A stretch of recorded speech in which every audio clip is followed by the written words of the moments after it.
Magandang umaga sa inyong lahat.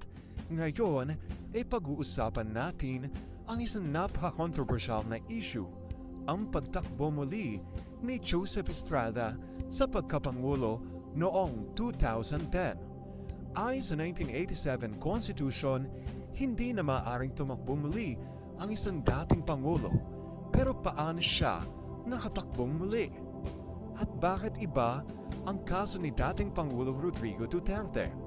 Tara't himayin natin ang mga legal na argumento at kontrobersya sa likod nito. Ayon sa ating konstitusyon, hindi maaaring muli mahalal ang isang pangulo. Malinaw ito sa Article 7, Section 4. It says, "The President shall not be eligible for any re-election."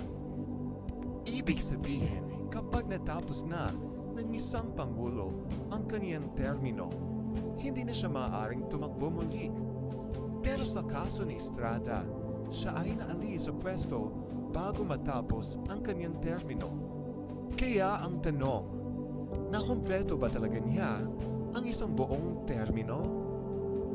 Si Joseph Estrada ay nahalal bilang pangulo noong 1998 sa isang landslide victory. Ngunit, noong 2001, siya ay napatalsik sa pamamagitan ng EDSA II Revolution. Dahil sa mga alegasyon ng korupsyon at matinding protesta, napilitan siyang lisanin ang Malacanang. Ngunit, may isang mahalagang detalye, hindi siya formal nagdidim. Kaya dito nagsimula ang legal na usapan. Maituturing ba itong isang buong termino? Ngayon, may isang provisyon sa konstitusyon na dapat nating tingnan. Ayon sa Article 7, Section 4, "No person who has succeeded as president and has served as such for more than 4 years shall be qualified for election to the same office at any time." Ang probisyong ito ay para sa mga vice-presidente na naging pangulo.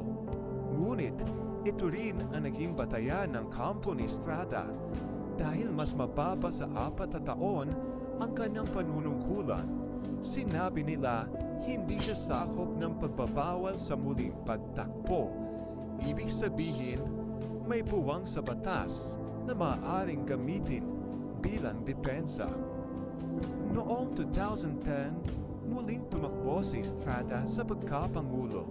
Ngunit, agad itong kwenisyon sa kaso ng Pamatong versus Estrada noong 2010.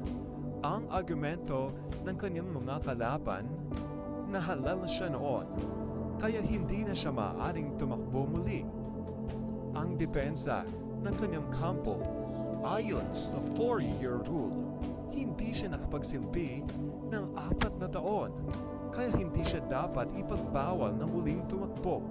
Dahil dito, umabot ang kaso sa Korte Suprema.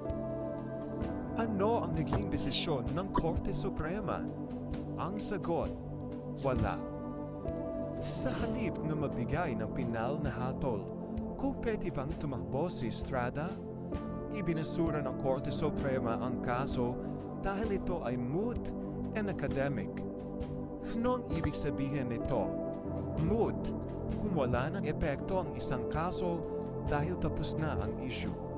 Academic, kung ang desisyon ng korte ay wala ng practical na halaga. Dahil natalo na si Estrada noong 2010, sinabi ng Korte Suprema na hindi na kailangan pag-usapan kung diskwalipikado siya o hindi. Ngayon, ikumpara natin ito kay dating Pangulong Rodrigo Duterte. Hindi tulad ni Estrada, si Duterte ay nakapagsilbi ng buong 6 na taon mula 2016 hanggang 2022.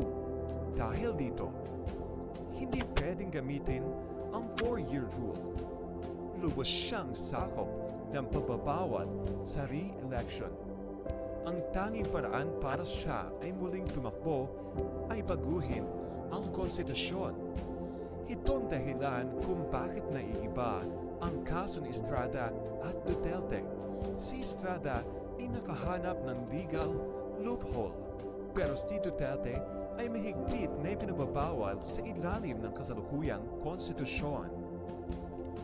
Sa kabuuan, si Estrada ay pinayagan tumakbo muli dahil hindi siya umabot sa 4 na taong panunungkulan.